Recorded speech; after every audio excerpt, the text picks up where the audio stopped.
दिल्ली ऐतिहासिकता से साक्षात्कार कराता हुआ एक ऐसा शहर जो लोधी वंश से लेकर भारत के अंग्रेजों तक के शासन को सजीव करता है। जिस शहर का इतिहास ही इतना शानदार है, देखने पर आश्चर्य महसूस होता है, उस शहर के बारे में विस्तार से बात करना भी गर्व की बात है। लोधी गार्डन टूरिस्टों के लिए पर्यटन स्थल, बुजुर्गों के लिए जॉगिंग पार्क और नए उम्र के बच्चों के लिए एकांत में वक्त बिताने का सबसे सुलभ स्थान। लोधी रोड राजधानी दिल्ली का एक पॉश इलाका। इस नाम पर कॉलोनी भी है, इस नाम पर पार्क भी है और इस नाम पर सड़क भी है। 14वीं शताब्दी में इस सड़क पर धूल उड़ती थी, लेकिन अब इसकी शक्ल बिल्कुल बदल गई है।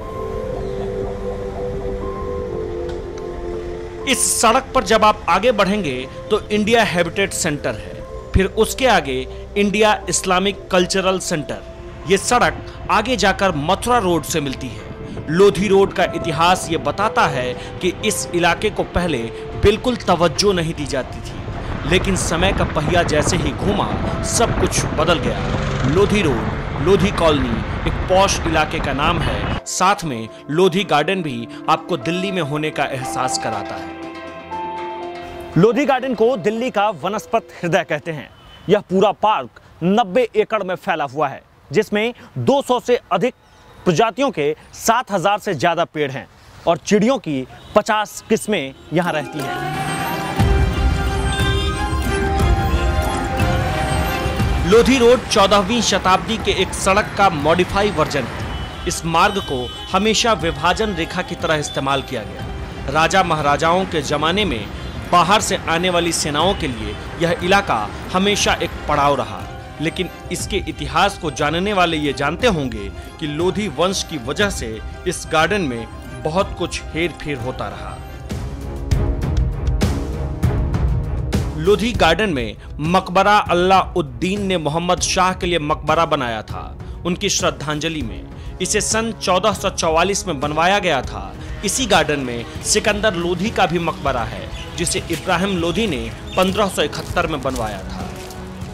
अकबर के शासनकाल में लोधी गार्डन की भूमिका बिल्कुल बदल दी गई थी। इस गार्डन से वेधशाला और पुस्तकालय का काम लिया जा रहा था। फिर कुछ दिनों के बाद इसके ठीक अगल बगल में गांवों को बसाया गया। साल 1936 में इस गार्डन को ठीक से बनाने का काम शुरू हुआ तो सबको हटा दिया गया। फिर अंग्रेजों का दौर आ गया। आजादी से पहले अंग्रेज लोधी रोड पर खासा ध्यान देते थे। लेडी विलिंगटन के लिए इस सड़क पर कई ऐसी इमारतें थी जिनमें उनके लिए खासा व्यवस्था किया जाता था। लोधी पार्क में उनके लिए अच्छी व्यवस्था की जाती थी, लेकिन आज़ादी के बाद इस सड़क का नाम कई बार बदला और अब इसकी पहचान लोधी रोड से है, जो राजधानी दिल्ली में एक मुख्य सड़क के रूप में पहचानी जाती है। 1947 में इस पार्क का नाम फिर से बदल दिया गया और इस बार नाम रखा गया लोधी गार्डन। और लोधी गार्डन से लोधी रोड, फिर लोधी कॉलोनी, फिर न जाने क्या क्या। अब दिल्ली की इस सड़क से गुजरने वाले आजू बाजू वाली बिल्डिंगों को देखकर सिर्फ यही कहते हैं, कैसी अजीब शर्त है दीदार के लिए, आंखें जो बंद हो तो वो जलवा दिखाई दे।